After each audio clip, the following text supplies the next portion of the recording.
Hello subscribers, hello others. David Hoffman, filmmaker, about to show you a clip from a movie that I made a long time ago on South Carolina. So the time is the late 1980s, and the great Ted Turner is developing Turner Broadcasting. And he decides to do a 1-hour television special on every state in the United States. He called the series Portraits of America. And I got the chance to do 5 states. And he picked the states based on who you were as a filmmaker and your style. And one of the states he gave me was South Carolina, which is a state that is really interesting. On the coast, in Charleston, it's one state. In the middle, it's another state. In the rural areas, it's another state. And you had to tell this story in an hour, and then he was going to play it for kind of senior officials and movers and shakers within that state. And this is what he told me. If the people in the state don't like the movie you made, I'm never going to hire you again. So proof of pudding was not how big a rating it got on television, but how many people agreed with what you had done, how you had stated the state of South Carolina. So finding the characters is critical, and one of the characters I found is this judge that you're about to hear. He had just a beautiful perspective of understanding the complexity of the South, the complexity of black and white, of slavery, of integration, of the Old South, and of the New South. He was right in the middle, a wonderful judge, I assume. I never saw him judging, but I did spend this day with him that you're about to see. So take a look at a bit of South Carolina and the beautiful way that he expresses trying to help you as the viewer understand the complexity of his state. Just across town from Midlands Tech, Judge Alec Sanders has finished another day as Chief Justice of the South Carolina Court of Appeals. He, too, has witnessed the monumental changes which have swept the state.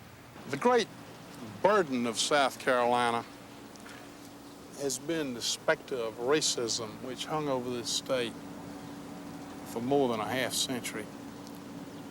It's a sad history, obviously a history of which we are not proud. We excluded a large proportion of our population, black women, men and women, from full participation in the society of South Carolina, and we paid a dear price for it. We paid a price both economically, because it's very inefficient to operate a dual system, particularly in a state that can't even afford one good system.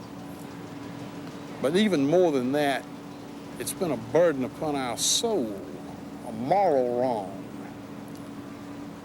But South Carolina has looked racism in the eye in the last half of the 20th century and has not liked what it has seen and has effected enormous change. Every day in his chambers, the judge deals with disagreements, compromises, and the friction of human affairs. Like many of us, he needs a place to get away, where he can think and examine the values he lives and works by. For him, this place is the Congaree Swamp, just a short drive from downtown Columbia.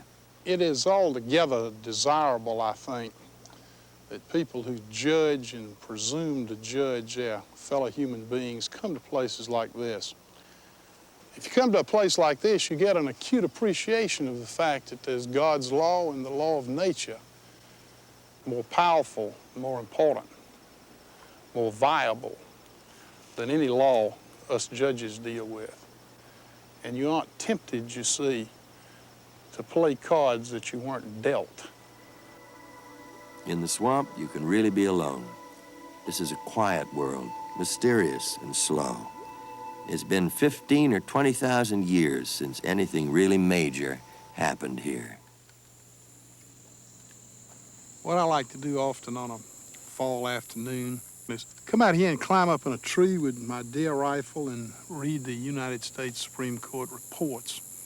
Somehow the opinions of the United States Supreme Court seem to make more sense up in that deer stand. People sometimes ask me why I bother to take the rifle. Well, I have to take the rifle. If people learn that I climbed up in a deer stand and read the United States Supreme Court reports, they'd think I was crazy, wouldn't they?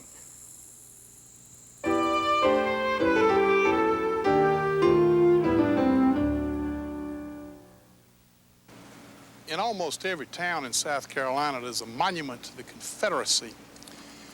This speaks more to us than just of the lost cause and the romanticism attendant to that, like every lost cause, but rather in South Carolina perhaps speaks even more eloquently to the tradition we have for inherited memory, passing down those constant truths from generation to generation, from father to son and mother to daughter, which I think has served us well in this state. Let the stranger who may in future times read this inscription recognize that these were men whom power could not corrupt, whom death could not terrify, whom defeat could not dishonor. And let their virtues plead for just judgment of the cause in which they perished. Let the South Carolinian of another generation remember that the state taught them how to live and how to die, and that from her broken fortune she has preserved for her children the priceless treasure of their memories, teaching all who may claim the same birthright that truth, courage, and patriotism endure forever. We've come a significant way in this world. I wouldn't want to live anywhere else but the United States, and I probably wouldn't want to live anywhere else but South Carolina.